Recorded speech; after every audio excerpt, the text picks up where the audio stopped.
바리새인과 사두개인들이 와서 예수를 시험하여 하늘로부터 오는 표적 보이기를 청하니 예수께서 대답하여 이르시되 너희가 저녁에 하늘이 붉으면 날이 좋겠다 하고 아침에 하늘이 붉고 흐리면 오늘은 날이 굳겠다 하나니 너희가 날씨는 분별할 줄 알면서 시대의 표적은 분별할 수 없느냐.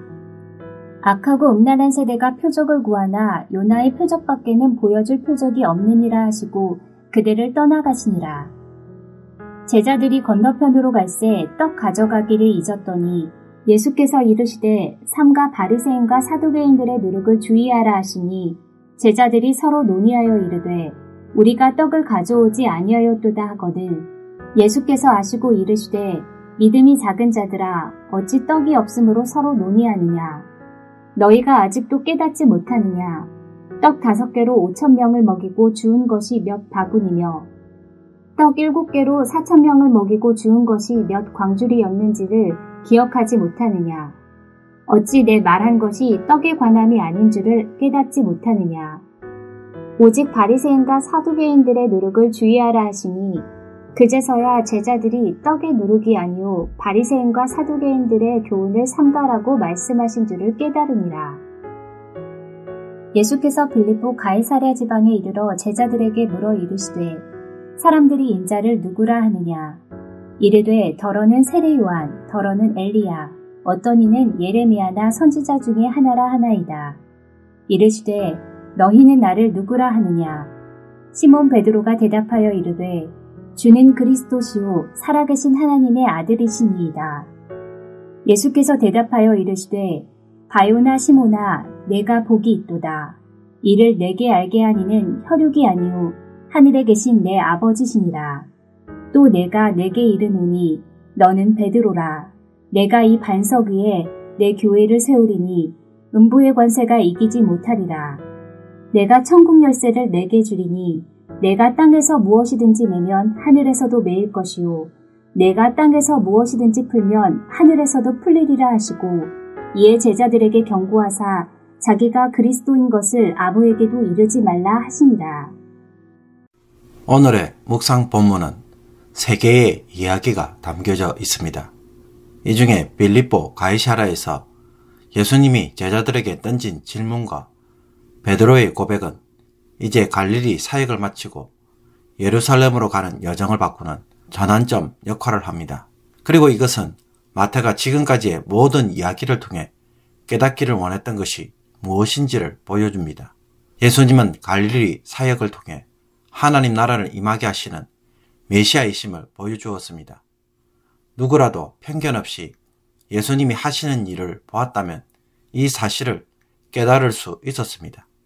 그런데도 바리새인들과 사두개인들이 와서 예수님에게 던지는 질문은 무엇입니까?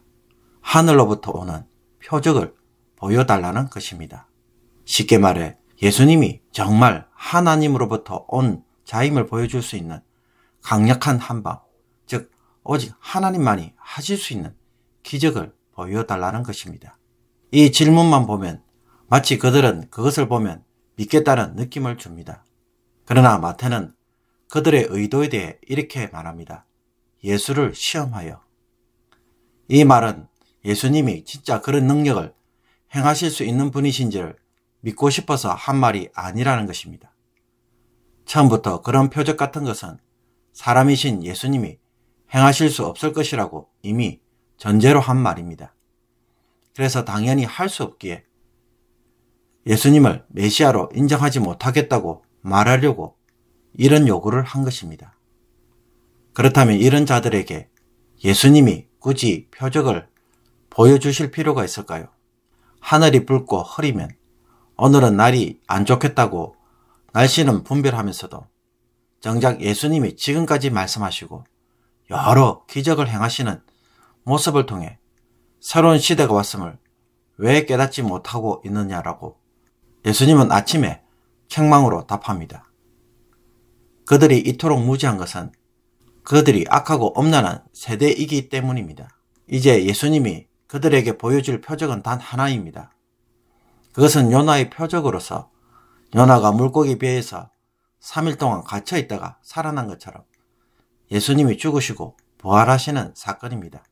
죽음에서 부활하였다는 것은 예수님이 어떤 분이신지 가장 명확하게 보여주는 사건입니다.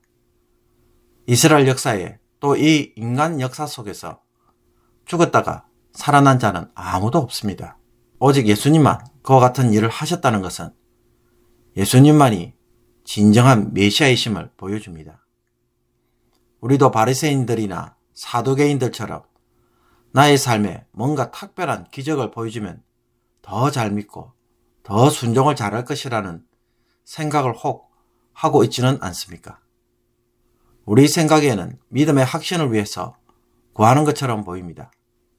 그러나 성경을 통해 아무리 가르쳐주고 알려주어도 믿지 못하는 내가 원하는 방식으로 하나님이 보여주면 믿겠다는 생각은 이미 이전에 예수님이 누구이신지를 알려고 하지 않고 믿지 않고 있었기에 결국 보아도 믿지 않을 것입니다. 그러므로 정말 믿으려고 하지도 않고 알려고도 하지 않았기에 그런 기적을 찾는 우리의 완악함이 실상 그 밑에 깔려 있는 것입니다. 이런 기도에 주님이 응답하실 것이라고 생각하십니까?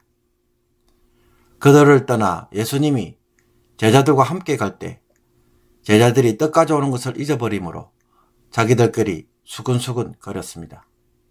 이 모습을 본 예수님은 바리새인들과 사두개인들의 엄흉함과 악함으로 제자들이 심에 빠져 휩쓸리지 않도록 하기 위해 삼가 바리새인과 사두개인들의 누룩을 주의하라고 떡을 통해 경계를 시킵니다.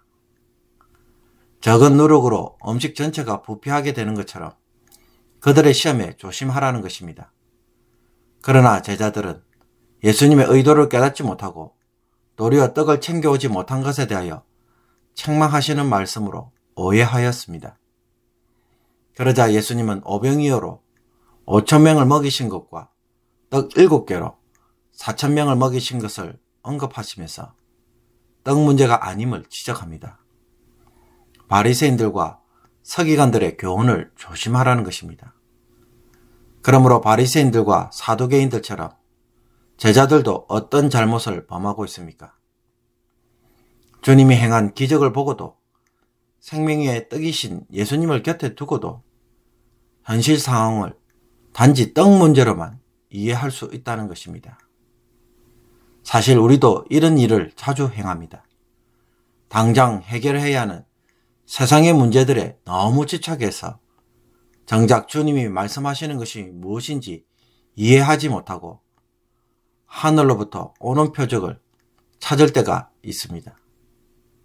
말씀 묵상을 하는 이유가 주님의 뜻을 이루기보다는 내 뜻을 이루기 위해 복을 구하는 수단으로 접근하고 있는 것은 아닌지 오늘 말씀을 통하여 되돌아보기를 원합니다.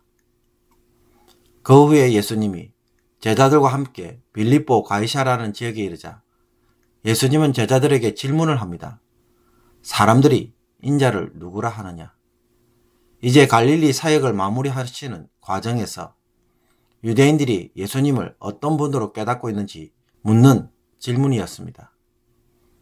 제자들의 표현에 따르면 더러는 세례요한, 더러는 엘리야, 어떤 이는 예레미야나 선지자 중에 하나로 알고 있다고 전합니다.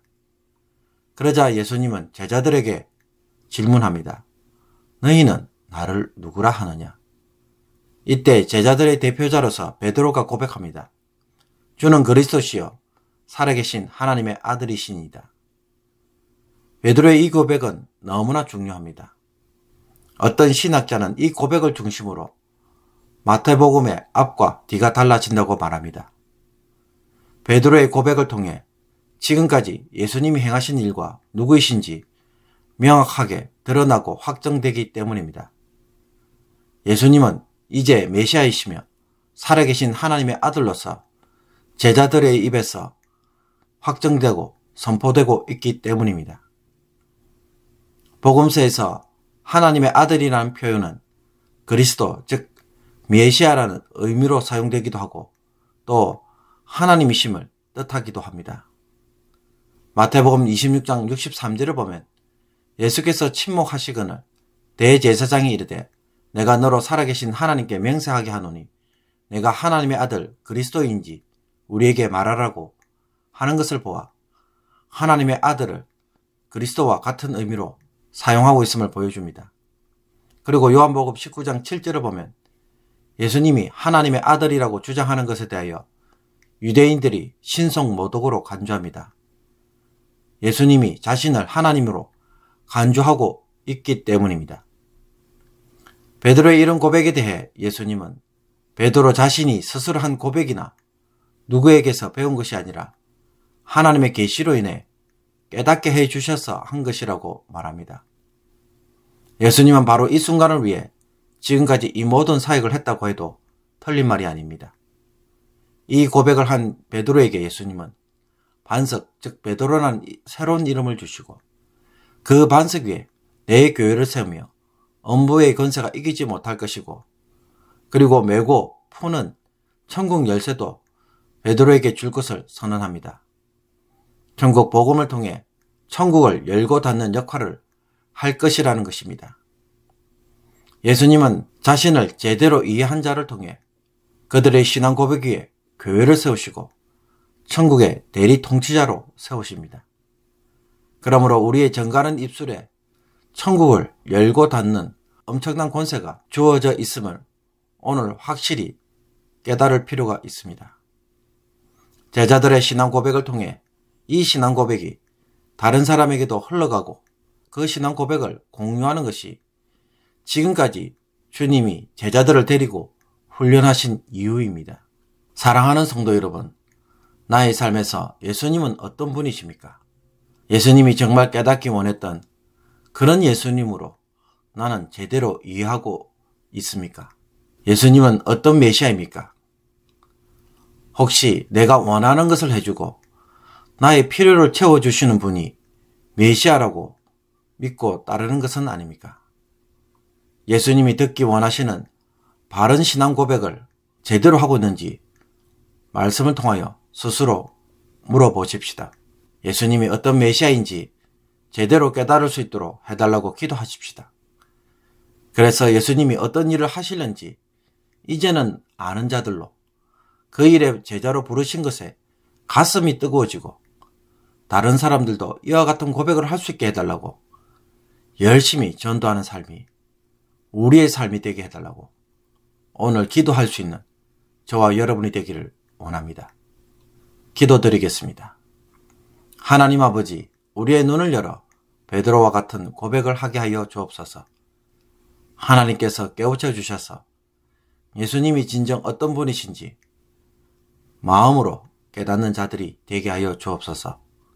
그래서 우리를 주님의 제자로 부르시고 교회를 세우고 천국 열쇠를 주신 것에 대하여 감격과 순종으로 응답하는 기쁨을 누리게 하여 주옵소서. 떡이 없는 것으로 걱정하고 고민하는 삶에서 벗어나 하나님 나라의 사역자로 살게 하시며 세상에서 성령의 사역을 감당하는 자들이 되게 하여 주옵소서. 세상의 일들 속에서 예수님이 하시고자 하는 일들을 오늘도 이루어가도록 바른 진리와 윤리적 판단력을 주시며 하나님 나라의 가치들을 바로 세우는 그런 일을 하게 하여 주옵소서. 새 생명에 합당한 오늘 하루가 되게 하여 주옵소서. 예수 그리스도의 이름으로 기도하옵나이다. 아멘.